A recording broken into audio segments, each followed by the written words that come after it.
Now that recreational marijuana is legalized in several states, it turns out that businesses are trying to cash in on that. One of those businesses is Catapult, which has now created K-Cups that are infused with THC. So these are kind of pricey. If you want to buy them, it's about $40 for 6 pods, but you can drink it up in Washington and you will get high. So it's cannabis premium infused coffee made with top shelf cherry OG flower, 6 servings. And there's also the Seattle exclusive. These pods fit into standard size single cup machines, easy to use and even easier to enjoy. There's a 6-pack or single servings. Wow, 60 milligrams of THC. I don't know if that's a lot or a little bit, but it sounds like it could really fuck you up. What do you think about this, Mr. Maxwell? So it's hilarious, right? Because I'm just fresh off of watching the documentary Cultural High. Here comes your shameless plug, Anna, because you need to worry about me plugging you. But you were in, and it's like this cultural phenomenon that everyone thinks that it's so bad for you, and it's still driven. I hear it on numerous occasions, probably from the older generation. It's like, no, you just shouldn't do it. It's ridiculous. When you see this, it's so encouraging. When you see people like just so comfortable, like they now want to put it in their coffee, so that it's just an everyday thing where you're sitting around and it's not frowned upon, and that's what it needs to come to. And the fact that more states haven't just allowed this to happen is ridiculous to me. So the more things that we can do to incorporate it into our everyday working environment, whether it's coffee in the morning, then surely it's going to drive home a message and start getting it legalized throughout many states. It does send a good message. It kind of normalizes it, and it makes people realize that this is not going to lead to any real severe damage for someone's health or for society as a whole. Drew, what do you think? Make your point. I can totally agree with. And so the thing about it is like when I was growing up, you'd think it'd be so like you see a joint, you'd be like, oh my God, who has a joint? You know, and it's kind of crazy how slowly but surely we're finally getting to a point because alcohol is way worse than a joint or marijuana in health reasons. You know, everybody thinks it's a certain type of, but it's legal. So hopefully sooner or later they'll figure it out. And I don't drink coffee, but I think it'll be, like you said, a coffee and a smoke in the morning. So it's basically combine them two and you're having a nice morning.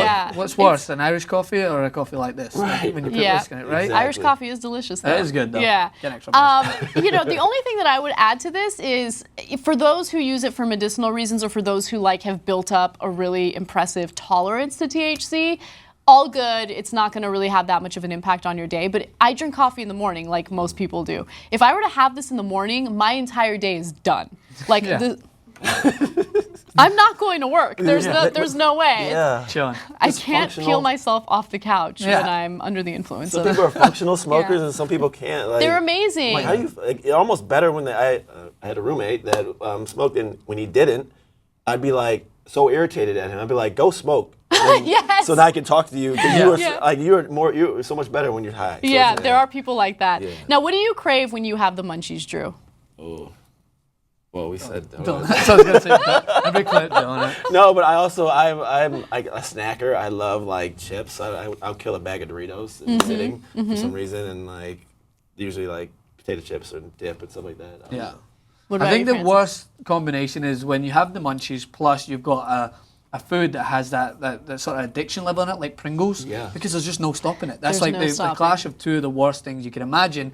Having the munchies in those, and next minute, 400 million calories later, you've finished about 3 bags of Pringles. It's the worst. Okay, so Trader Joe's has these dark chocolate covered almonds, but they're dark chocolate with sea salt in it. I was just about to say the sea salt, the salty and sweet. Good. I was just about to say I could eat that whole box. So what I like to do, like if I know I'm going to do that, smoke, what I'll do, I'm trying to be careful with the way I word this.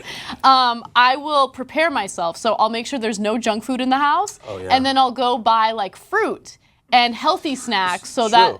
And then you know what I ended up doing once?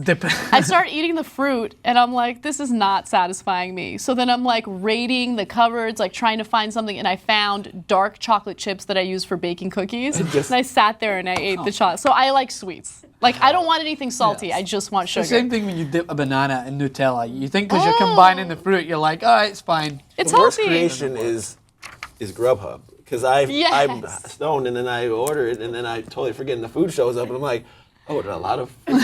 Yes! Your eyes are always bigger than your stomach. 2 pizzas, wings. I'm like, where did this come from? Like, yes. Man.